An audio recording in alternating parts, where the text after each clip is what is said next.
ಒಂದು ದಟ್ಟ ಕಾಡಿನ ಅಂಚಿನಲ್ಲಿ ಹಳೆ ನೀರಿನ ಕೆರೆ ಒಂದಿತ್ತು.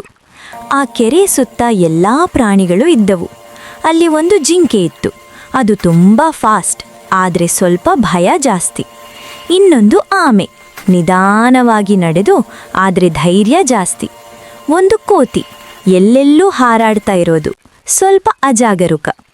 ಮೇಲೆ ಮರದ ಮೇಲೆ ಒಂದು ಗೂಬೆ, ಏನೂ ಮಾತಾಡಲ್ಲ, ಆದರೆ ಎಲ್ಲವೂ ಗಮನಿಸ್ತಾ ಇರುತ್ತಿತ್ತು. ಒಂದು ದಿನ ಏನಾಯಿತು ಅಂದರೆ, ಬಿಸಿಲು ತುಂಬ ಜಾಸ್ತಿ ಆಯಿತು. ಕೆರೆ ನೀರು ದಿನೇ ದಿನೇ ಕಡಿಮೆ ಆಗ್ತಾ ಬಂತು. ಜಿಂಕೆ ಅಂದಿತು, ನಾನು ಓಡಿ ಹೋಗಿ ಬೇರೆ ಕಡೆ ನೀರು ಹುಡುಕಿ ಬರ್ತೀನಿ.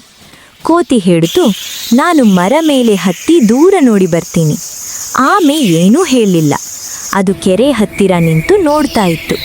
ಗೂಬೆ ಕೂಡ ಮೌನವಾಗಿ ಎಲ್ಲವೂ ನೋಡ್ತಾ ಇತ್ತು. ಸಂಜೆ ಆಯಿತು. ಜಿಂಕೆ ದಣಿದುಕೊಂಡು ವಾಪಸ್ ಬಂತು.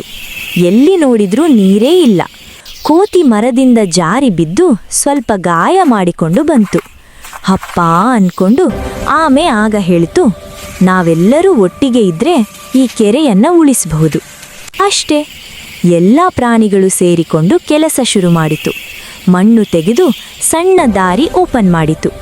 ಅದೇ ರಾತ್ರಿ ಮಳೆ ಬಂತು. ಮಳೆ ಹರಿದು ಹರಿದು ಮತ್ತೆ ಕೆರೆಗೆ ತುಂಬಿಕೊಂಡಿತು. ಬೆಳಿಗ್ಗೆ ಆಯಿತು. ಎಲ್ಲರೂ ನೀರು ನೋಡಿ ಖುಷಿಪಟ್ಟರು. ಅಪ್ಪಟ ಮೌನದಲ್ಲಿ ಗೂಬೆ ನಿಧಾನವಾಗಿ ಹೇಳಿತು, ಬುದ್ಧಿ ಒಬ್ಬರಿಗೇ ಇರಬಹುದು, ಆದರೆ ಬದುಕು ಉಳಿಯೋದು ಎಲ್ಲರೂ ಒಟ್ಟಿಗೆ ಇದ್ದಾಗಲೇ. ಆ ದಿನ ಎಲ್ಲ ಪ್ರಾಣಿಗಳಿಗೆ ಅರ್ಥ ಆಯಿತು, ಬಲವಂತ ಅಲ್ಲ, ಸಹಕಾರವೇ ನಿಜವಾದ ಶಕ್ತಿ.